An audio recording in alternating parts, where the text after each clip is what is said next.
A jarra de suco de manga que minha nora Fernanda tinha preparado antes de sair ainda estava na geladeira, parecendo deliciosa sob a luz da cozinha. Naquela tarde quente de janeiro, eu tinha acabado de me despedir do meu filho Ricardo e dela no portão. Vi os dois entrarem no táxi que os levaria ao aeroporto para a viagem de 2 semanas em Paris. Obrigada por cuidar do Lucas, mãe. Ricardo tinha dito, me dando um beijo no rosto. Você sabe que isso é muito importante pra gente. Fernanda sorriu. Aquele sorriso perfeito que eu sempre achei um pouco forçado demais. O suco tá na geladeira pra senhora, sogrinha. Sei que adora manga. Aproveite. E lá estava eu, aos 68 anos, sozinha com meu neto de 9 anos, que nunca tinha dito uma única palavra na vida. Lucas estava na sala, como de costume, balançando o corpo para frente e para trás no sofá. Aquele movimento repetitivo que os médicos diziam ser parte da condição dele, um atraso severo que o impedia de se comunicar. Meu neto lindo, de cabelos escuros como o pai, preso em um silêncio que me doía o coração toda vez que eu olhava para ele. Tranquei a porta suspirando, sentindo o calor do verão na pele. Bom, Lucas, falei em voz alta, como sempre fazia, mesmo sabendo que não teria resposta. Somos só você e eu, por 2 semanas. Que tal a vovó tomar aquele suco e depois a gente come um bolo? Fui para a cozinha, ouvindo meus passos no chão frio. Peguei a jarra de suco, o líquido amarelo balançando devagar. Busquei um copo no armário e, de repente, ouvi algo que gelei meu sangue. Vó, não bebe o suco. Paralisei. O copo ficou parado na minha mão, no meio do caminho. Aquela voz era de criança, mas clara, perfeita e assustadoramente firme. Virei devagar. Lucas estava parado na porta da cozinha. Não estava se balançando, nem com aquele olhar distante que sempre teve. Ele estava totalmente imóvel, olhando bem nos meus olhos com uma atenção que eu nunca tinha visto nele. Lucas, sussurrei. O copo escorregou dos meus dedos dormentes e estourou no chão. Cacos de vidro voaram para todo lado, mas nenhum de nós se mexeu. Não toma o suco que a mamãe fez para você, ele repetiu, dando um passo na minha direção. Ela planejou tudo. O papai também. Eles querem que você morra, vó. E depois vão dizer que foi seu coração. Igual quase aconteceu 3 anos atrás. Meu coração. Aquele órgão traidor que tinha sofrido uma crise de pressão grave 3 anos antes, num jantar de família. Batia tão forte agora que parecia que ia sair pela boca. Minhas pernas tremeram e tive que me segurar na pia para não cair. Você, falar, foi a única coisa que consegui dizer. Meu cérebro sem conseguir entender o que estava acontecendo. Eu sempre soube falar, vó, disse Lucas. E pela primeira vez em 9 anos, vi lágrimas descendo pelo rosto dele. Mas a mamãe disse que se eu contasse para alguém o que eu sei, ela matava o papai e depois matava você. Ela me obrigou a fingir. Me obrigou a ser mudo esse tempo todo. Desabei numa cadeira, minhas pernas finalmente falhando. Aquilo não podia ser verdade. Era impossível. Meu neto, diagnosticado desde bebê, submetido a anos de tratamentos, tinha fingido tudo isso, forçado pela própria mãe? O suco. Consegui falar, olhando para a jarra na bancada, como se fosse um bicho venenoso. O que tem no suco? Lucas limpou as lágrimas com a mãozinha. Não sei direito o que é, mas ouvi ela no telefone com alguém. Ela disse que dessa vez ia funcionar melhor que da última. Disse que 2 semanas era tempo suficiente para ninguém desconfiar. A última vez, aquela emergência que me deixou internada por dias, 3 anos atrás, logo depois de um almoço que a Fernanda tinha feito. Levantei da cadeira com as pernas bambas e caminhei até o Lucas. Ajoelhei na frente dele, ignorando a dor nas minhas juntas, e segurei o rostinho dele com as minhas mãos. Os olhos dele, que eu sempre achei que olhavam pro nada, estavam cheios de inteligência e uma tristeza tão profunda que partiu minha alma. Me conta tudo, pedi, com a voz falhando. Tudo, meu amor. Lucas respirou fundo, como se estivesse se preparando para soltar anos de segredos guardados. Eu tinha 4 anos quando começou. Antes disso, eu falava normal. Falava mamãe, papai, cantava músicas. Você lembra, vó? Fechei os olhos, buscando na memória. Sim, lembrei. Lucas era um bebê tagarela, até a Fernanda decidir que eu visitava demais e que precisavam de espaço em família. Fiquei afastada por quase 6 meses quando ele tinha 4 anos. E quando finalmente deixaram eu voltar, meu neto já não falava mais. Lembro, sussurrei. A mamãe me levou num médico, mas não era médico de verdade. Era um amigo dela. Fizeram uns testes estranhos, me colocaram numas salas esquisitas e depois a mamãe disse que eu tinha que parar de falar. Disse que se eu falasse, uma coisa muito ruim ia acontecer comigo e com você. Por quê?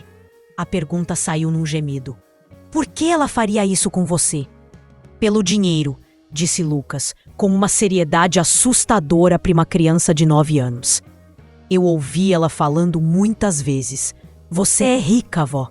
Tem o casarão que o vovô te deixou e o dinheiro da venda da empresa. O papai herda tudo quando você morrer e a mamãe controla ele. A verdade caiu sobre mim como uma pedra. Meu marido. Antônio tinha morrido há 15 anos, me deixando a casa da família, um imóvel histórico no centro que valia milhões, e a parte dele na fábrica que vendemos anos atrás.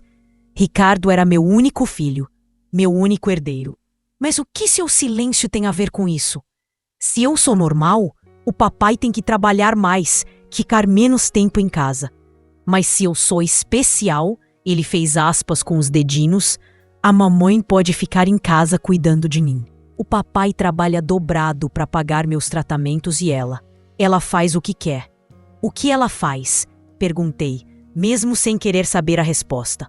Lucas baixou os olhos. Ela se encontra com um homem. O nome dele é Gustavo. Ele vem aqui em casa quando o papai está no trabalho. Eu ouço eles. Falam de você, de quando você vai morrer e como vão gastar o dinheiro depois. Senti um gosto amargo na boca. Minha nora, a mulher que meu filho amava, em quem ele confiava, não só estava traindo ele, mas planejando meu assassinato. E tinha transformado meu neto num prisioneiro dentro da própria cabeça, para facilitar os planos dela. Seu pai sabe disso? Eu precisava saber. Precisava acreditar que meu filho, meu Ricardo, não fazia parte daquela monstruosidade. Lucas hesitou. Não sei. Às vezes acho que sim. Outras vezes acho que ele é bobo demais e não vê nada. Mas vó, a voz dele tremeu. Ele também não me defende quando a mamãe me castiga. Ela me tranca no quarto sem comida, grita comigo. Uma vez ela me bateu porque eu deixei escapar um ai quando caí. Lágrimas escorriam pelo meu rosto. 9 anos. 9 anos desse menino vivendo num inferno silencioso, preso numa mentira, ameaçado e usado como peça num jogo cruel. Por que você me contou agora? Perguntei. Por que arriscar? Porque dessa vez eles vão te matar de verdade, disse Lucas, firme, apesar do choro. Ouvi eles planejando. Foram viajar para ter um álibi, 2 semanas longe. Você toma o suco, passa mal, tem outro ataque do coração e ninguém desconfia porque já aconteceu antes. E eu? Ele desabou no choro. Eu não vou deixar eles te matarem, vó. Você é a única pessoa que gosta de mim de verdade. Abracei ele com tanta força que devo ter machucado, mas ele se agarrou em mim também, chorando no meu ombro, todo o medo de anos de silêncio forçado. Eles não vão conseguir, sussurrei no ouvido dele, sentindo algo dentro de mim mudar. A vovó doce estava morrendo, dando lugar a algo mais duro, mais perigoso. Uma leoa protegendo seu filhote. Eu prometo, meu amor, eles não vão se safar dessa. Ficamos ali abraçados na cozinha, rodeados de cacos de vidro e suco envenenado. Enquanto lá fora, o sol de verão brilhava sem se importar com a guerra que tinha acabado de começar. Depois de limpar a bagunça e jogar aquele suco maldito na pia, usando luvas e guardando um pouco num frasco para analisar depois, sentei o Lucas no sofá com um copo de leite e bolo. As mãos dele tremiam enquanto comia, como se falar depois de tanto tempo tivesse gastado toda a energia dele. Preciso que você me mostre onde sua mãe guarda as coisas importantes. Falei, fazendo carinho na cabeça dele. Papéis, documentos, qualquer coisa que pareça segredo. Lucas concordou, limpando a boca. Ela tem uma caixa no closet, lá na prateleira mais alta. O papai não alcança sem escada, mas ela é mais alta. Meu filho Ricardo tinha 1,70. Fernanda era quase 10 centímetros mais alta que ele, coisa que sempre incomodou ele, mas que agora fazia todo sentido no plano dela. Subimos as escadas juntos. O quarto do casal cheirava ao perfume caro da Fernanda, aquele cheiro doce que sempre me deu dor de cabeça. As cortinas estavam fechadas, deixando o quarto escuro. O closet dela era enorme, cheio de roupas de marca e sapatos caros. Tudo pago com o dinheiro que o Ricardo ganhava trabalhando 60 horas por semana, enquanto ela cuidava do filho. Ali, apontou Lucas para a prateleira de cima. Arrastei a cadeira da escrivaninha. Eu não era tão alta quanto a Fernanda. Mas com a cadeira eu alcançava. Meus dedos tocaram uma caixa de metal fria, escondida atrás das blusas de lã. Desci a caixa com cuidado e abri em cima da cama. O que encontrei lá dentro me tirou o fôlego. Primeiro, vi os exames médicos. Diagnóstico de autismo do Lucas, assinado por um tal Dr. Gustavo Mendes. O mesmo nome que o Lucas tinha mencionado, o amante da Fernanda. As datas não batiam. O primeiro laudo tinha a data de apenas 6 meses depois que eles me proibiram de ver o menino. Havia também um testamento. O meu testamento. Mas não era a versão que eu tinha assinado no cartório 10 anos atrás. Essa versão deixava tudo, absolutamente tudo, direto para o meu filho Ricardo, sem nenhuma proteção ou cláusula de segurança. E a assinatura parecia muito com a minha, mas era falsa. Meu Deus, sussurrei. Eles falsificaram minha assinatura. Continuei procurando. Achei fotografias. Fernanda e um homem que devia ser o Gustavo, em momentos íntimos. Por que ela guardaria aquilo? Então vi um bilhete colado atrás de uma foto. Seguro. Entendi na hora. Era a garantia dela. Se o Gustavo tentasse trair ela, ela tinha provas do caso. Mas o que encontrei no fundo da caixa me deixou gelada até a alma. Era um frasco pequeno de vidro escuro, sem rótulo, junto com um papel escrito com a letra da Fernanda. Digoxina, 5 ml na bebida quente ou fria. Simula ataque cardíaco natural. Desaparece do sangue em 48 horas. Digoxina, um remédio para o coração que em dose alta mata. Meu infarto 3 anos atrás não tinha sido doença nenhuma. Tinha sido uma tentativa de assassinato que deu errado porque a ambulância chegou rápido demais. Com as mãos tremendo, peguei meu celular e tirei foto de tudo. Cada documento, cada foto, cada bilhete. Enrolei o vidro de veneno num lenço e guardei no meu bolso. Lucas, falei, tentando manter a voz calma. Sua mãe tem computador? Ele disse que ela usava um tablet que ficava na mesa de cabeceira. Encontrei o aparelho, mas estava bloqueado com senha. Você sabe a senha? Lucas concordou com a cabeça. 1, 2, 3, 4. Ela é péssima com senhas. Funcionou de primeira. O que encontrei nos e-mails confirmou meus piores pesadelos. Mensagens dela pro Gustavo. A velha finalmente vai morrer. 2 semanas é tempo suficiente. Dessa vez vou usar o dobro da dose. Ela não sobrevive de novo. A resposta do Gustavo. E o garoto, Fernanda? Ainda é útil? Depois do enterro, podemos curar ele milagrosamente. Vamos dizer que foi o trauma de perder a avó. Vamos sair como santos nessa história. Mais mensagens mostravam o tamanho do plano. Depois de herdar minha fortuna, eles planejavam o divórcio do meu filho Ricardo, para ela ficar com metade de tudo. O Gustavo já tinha até pesquisado sobre leis de partilha de bens. Meu filho era tão vítima quanto eu. Um tolo ingênuo, sim, mas uma vítima. Salvei todos os e-mails num pendrive que encontrei na gaveta da escrivaninha. Também encontrei extratos bancários que mostravam saques estranhos, pagamentos para consultas médicas que nunca existiram e transferências para contas no exterior. A Fernanda estava roubando dinheiro do fundo de saúde do Lucas há anos. Dinheiro que o Ricardo trabalhava feito louco para conseguir. Vó, disse Lucas, com a voz suave, o que a gente vai fazer? Olhei para ele. Aquele menino corajoso que tinha suportado anos de abuso para me proteger. Para proteger o pai, preso num silêncio que ele não merecia. Vamos destruir eles, falei. E pela primeira vez na vida senti o gosto bom da vingança. Mas não hoje. Hoje vamos ser muito, muito espertos. Naquela noite, depois de colocar o Lucas para dormir e ouvir ele sussurrar, "Te amo, vó", pela primeira vez, sentei no meu escritório com um caderno e comecei a analisar os últimos anos com outros olhos. A crise cardíaca de 3 anos atrás tinha sido o evento mais óbvio. Mas agora que eu sabia a verdade, outras coisas começaram a fazer sentido. 4 anos atrás, tive uma infecção alimentar grave depois de um jantar na casa do Ricardo. Fiquei tão mal que perdi quase 10 quilos em 2 semanas. Os médicos nunca descobriram a causa.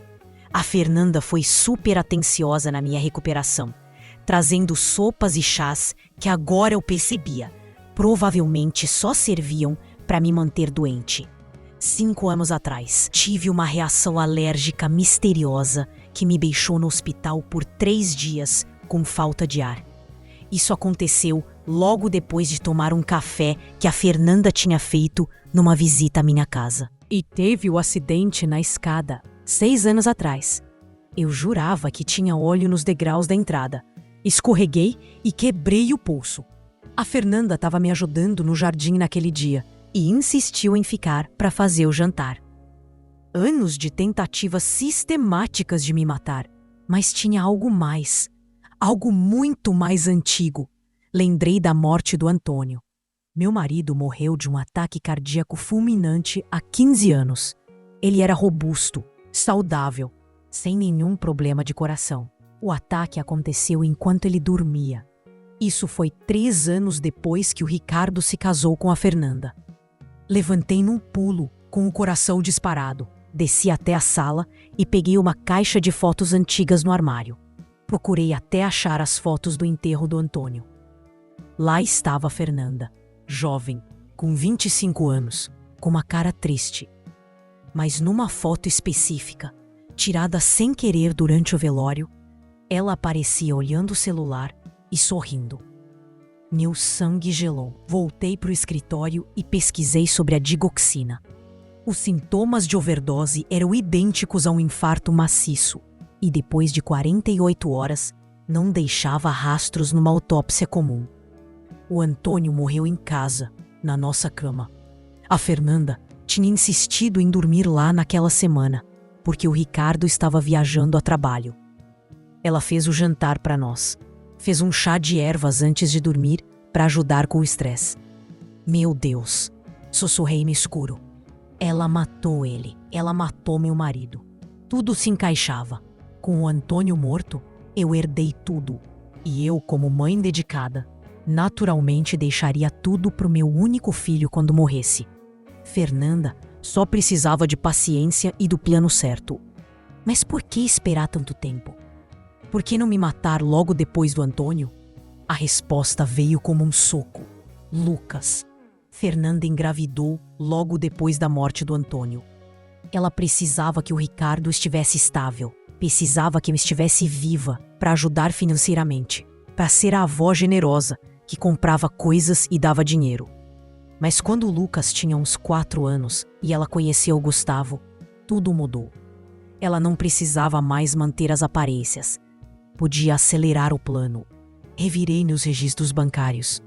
Nos últimos 5 anos, eu tinha emprestado para o Ricardo mais de 800 mil reais para as despesas médicas do Lucas. Dinheiro que nunca voltou, porque, segundo ele, as terapias eram caríssimas. Terapias falsas, médicos falsos, um diagnóstico fabricado. Também encontrei outra coisa nos meus arquivos. O seguro de vida que eu tinha feito há 10 anos, com o Ricardo como beneficiário. O pagamento seria imediato em caso de morte. Fernanda não estava só esperando minha herança. Ela estava de olho no dinheiro rápido do seguro. Passei o resto da noite anotando tudo. Datas, eventos, gastos médicos suspeitos, visitas da Fernanda que batiam exatamente com as épocas em que fiquei doente. Cada peça do quebra-cabeça se encaixava perfeitamente num padrão de assassinato planejado. Às 5 da manhã, ouvi passos leves na escada. Lucas apareceu na porta do escritório esfregando os olhos. "Não consigo dormir", disse ele, com aquela voz que eu ainda me emocionava de ouvir. "Tive um pesadelo que a mamãe voltava e te machucava." Coloquei ele no meu colo, coisa que eu não fazia há anos, porque diziam que ele rejeitava contato físico. Outra mentira. "Lucas, preciso te perguntar uma coisa difícil. Você já ouviu sua mãe falar sobre o vovô Antônio? Sobre como ele morreu?" Lucas ficou rígido. "Uma vez, quando eu era menor, antes dela me obrigar a parar de falar, ela estava no telefone com o Gustavo. Ela disse para ele que o velho tinha sido fácil, mas que você era mais dura na queda." As lágrimas escorreram pelo meu rosto. "Vó?" perguntou Lucas, preocupado. "Estou bem, meu amor." Menti. Eu estava com muita raiva, e estava mesmo, mas também estava decidida. Fernanda tinha matado meu marido, torturado meu neto e passado anos tentando me assassinar. Agora era a minha vez. Quando o sol nasceu no segundo dia, enquanto Lucas finalmente dormia depois do pesadelo, fiz a primeira ligação. Não para a polícia, ainda não. Eu precisava montar um caso sólido, irrefutável, antes de envolver as autoridades. Uma acusação sem provas daria a Fernanda a chance de destruir evidências. Liguei para o Roberto Silva, meu advogado de confiança há 20 anos.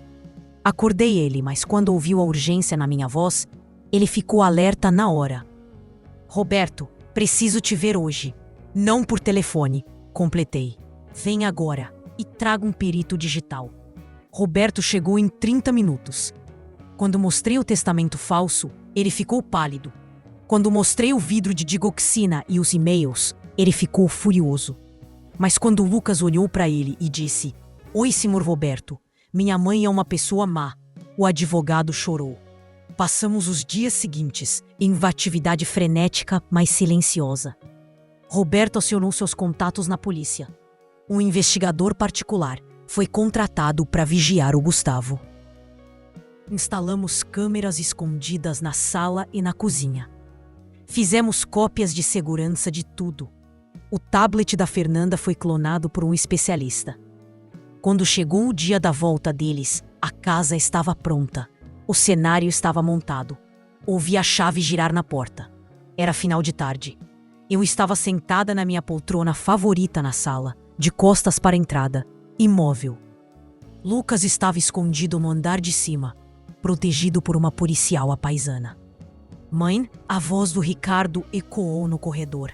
"Chegamos! Sogra?"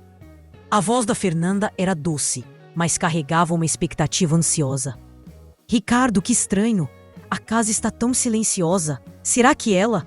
Ouvi os passos dela se aproximando rápido, quase correndo. Ela tocou no meu ombro. "Dona Lúcia?" Virei a cabeça devagar e olhei nos olhos dela. "Olá, Fernanda. A viagem foi boa?" Ela deu um pulo para trás, branca como papel. O choque no rosto dela não era surpresa, era terror puro. A senhora está bem?" gaguejou ela. "O suco? A senhora tomou o suco?" "Ah, o suco de manga." Sorri, um sorriso frio. "Estava delicioso. Pena que você errou a dose, querida. Ou talvez eu seja mais forte do que o Antônio. Como você disse para o seu amante." O Ricardo entrou na sala carregando as malas, suando. Do que você tá falando, mãe? Que amante? Fernanda tentou recuar para a porta, mas 2 policiais saíram da cozinha, bloqueando a passagem. Roberto saiu do meu escritório como delegado. O que é isso? Gritou Ricardo. O que está acontecendo na minha casa? Então a figura pequena do Lucas desceu as escadas. Ele caminhou com firmeza até parar na frente do pai. O Ricardo olhou para o filho, confuso, esperando o habitual silêncio e o balanço do corpo. Mas Lucas parou, ergueu o queixo e falou com uma voz clara e forte. Não é mais sua casa, pai. E a mamãe vai para a prisão. Ricardo soltou as malas. O som delas batendo no chão foi o único ruído na sala. Lucas, ele sussurrou, caindo de joelhos. Você fala? Eu falo há muito tempo, pai. A mamãe me proibia. Ela me batia se eu falasse. E você nunca viu, porque estava ocupado demais trabalhando para sustentar o namorado dela. Mostramos tudo ali mesmo. O vídeo do depoimento do Lucas, as fotos da traição, os comprovantes dos desvios de dinheiro e o pior de tudo, a confissão implícita nos e-mails sobre a morte do meu marido, o pai do Ricardo. Fernanda não teve como negar. Encurralada, ela começou a gritar, culpando o Gustavo, dizendo que foi ideia dele, que ela foi manipulada. Mas ninguém acreditou. Ela saiu algemada, praguejando contra mim e contra o próprio filho. Gustavo foi preso na clínica dele meia hora depois. Ricardo ficou destruído. A culpa de ter sido cego, de ter deixado o filho sofrer tanto debaixo do próprio teto, quase acabou com ele. Ele precisou de muita terapia para entender como foi manipulado, mas a relação dele com o Lucas teria que ser reconstruída do zero, tijolo por tijolo. Quanto a mim e ao Lucas, bom, hoje estamos em Paris, de verdade. Usei o dinheiro do seguro, que a Fernanda tanto queria, para nos trazer aqui. Lucas está frequentando uma escola normal, aprendendo francês e tanarelando o dia todo. Ele ainda tem pesadelos às vezes, mas agora eu estou lá para acordá-lo e dizer que acabou. Fernanda e Gustavo pegaram 30 anos de prisão cada um. O juiz não teve pena, especialmente depois de ouvir o depoimento de uma criança de 9 anos que recuperou a voz para salvar a avó. Olho para o meu neto agora, comendo um croissant e rindo de um pombo na praça. Eles tentaram nos destruir pelo silêncio, mas foi a nossa voz que os derrubou. Ninguém nunca mais vai calar a gente. E você, o que achou dessa reviravolta? Acredita que a justiça foi feita ou o pai deveria ter sofrido alguma consequência também? Me conta aqui nos comentários. Quero saber a sua opinião e de qual cidade você está assistindo a esse vídeo. Se essa história te emocionou, não esqueça de se inscrever no canal e ativar o sininho.